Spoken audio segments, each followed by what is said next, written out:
نے جمعہ کے دن اپنے ساتھی سے یہ کہا، یعنی امام خطبہ دے رہا ہے، آپ بیٹھے ہو، آپ نہیں بول رہے، آپ خاموش ہو کے بیٹھے ہو، لیکن آپ کے ساتھ بیٹھا یا آپ سے کوئی دور بیٹھا شخص جو ہے وہ باتیں کر رہا ہے، تو اگر آپ نے اس کو یہ کہا، اس کو خاموش کرانے کے لیے یہ کہا کہ خاموش ہو جاؤ، تو آپ نے بھی فضول بات کی، آپ کو بھی یہ بات نہیں کہنی چاہیے۔ جمعہ کے خطبہ کے دوران جب کیونکہ امام خطبہ دیتا ہے تو اس وقت آپ صلی اللہ علیہ وسلم پر درود بھیجنا بھی ضروری نہیں ہے، کیونکہ جب آپ صلی اللہ علیہ وسلم کا نام آ جاتا ہے تو اس وقت درود نہیں بھیجنا چاہیے، کیونکہ امام کا خطبہ ہو رہا ہوتا ہے تو خطبے کے دوران کوئی بھی بات جو ہے وہ نہیں کرنی چاہیے، ٹھیک ہے۔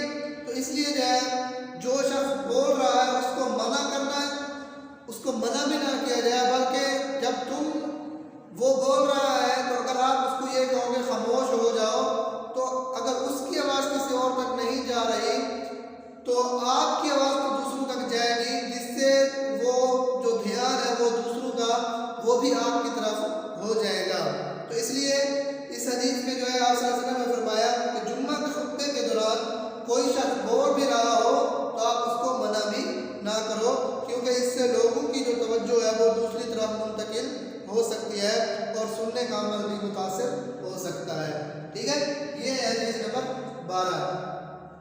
تو دیکھیں اس کو، حدیث نمبر 12، یہ پیج نمبر 53۔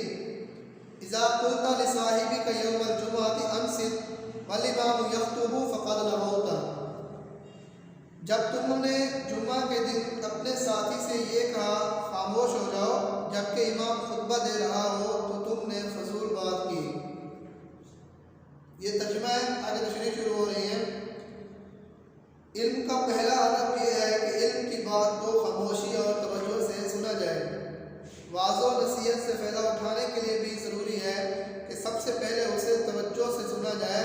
اگر کوئی بات دھیان سے نہ سنی ہی نہ جائے تو اسے سمجھنا بھی ناممکن ہوگا اور پھر اس پر عمل کیوں کر ہو سکے گا۔ چنانچہ تاکید فرمائی گئی ہے کہ جمعہ کا خطبہ جو کہ اسلامی تعلیمات کے بارے میں رہنمائی کا ذریعہ ہے، اسے خاموشی اور توجہ سے سنا جائے۔ اس حدیث میں ایک اور اشارہ ہے کہ جمعہ کے خطبے کے دوران بھی یہ روا نہیں ہو کہ اس دوران اگر کوئی شخص بول رہا ہو تو اسے منع کیا جائے، کیونکہ اس سے بھی لوگوں کی توجہ دوسری طرف منتقل ہو سکتی ہے اور ان کے سننے کا عمل بھی متاثر ہو سکتا ہے، ٹھیک ہے۔ یہ حدیث نمبر 12 ہو گئی۔ تو اس کے بعد حدیث نمبر 14 ہے، اذا اقیمت الصلاۃ فلا تؤتوها تسعون واتوها تمشون وعلیکم السکینۃ فقد ادرکتم فصلوا وما فاتکم فاتموا، یعنی جب نماز پڑھی ہو جائے اس کے لیے دوڑتے ہوئے آؤ، نہ کہ دوڑتے نہ ہو بلکہ اطمینان اور وقار سے چلتے آؤ، جو تم پالو اسے ادا کر لو، جو تم سے رہ جائے اسے پورا کر لو، ٹھیک ہے۔ تو یہ حدیث انشاءاللہ ہم اپنے اگلے لیکچر میں پڑھیں گے۔ آج کے لیے یہ کافی ہے، حدیث نمبر 12۔ اگر آپ کو اس میں سے کچھ سمجھ رہا ہے تو آپ اس کو کمنٹ کر کے پوچھ سکتے ہیں۔ آپ نے اس کا ترجمہ، حدیث اور تشریح سارا کچھ یاد کرنا ہے، ٹھیک ہے۔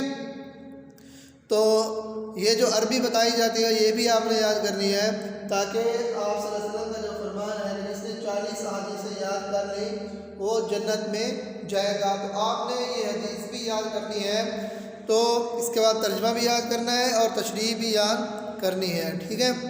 اگر آپ کو کچھ سمجھنا ہے تو آپ کمنٹ کر کے پوچھ سکتے ہیں۔ انشاءاللہ ہم نیکسٹ لیکچر میں ملیں گے۔ اللہ حافظ۔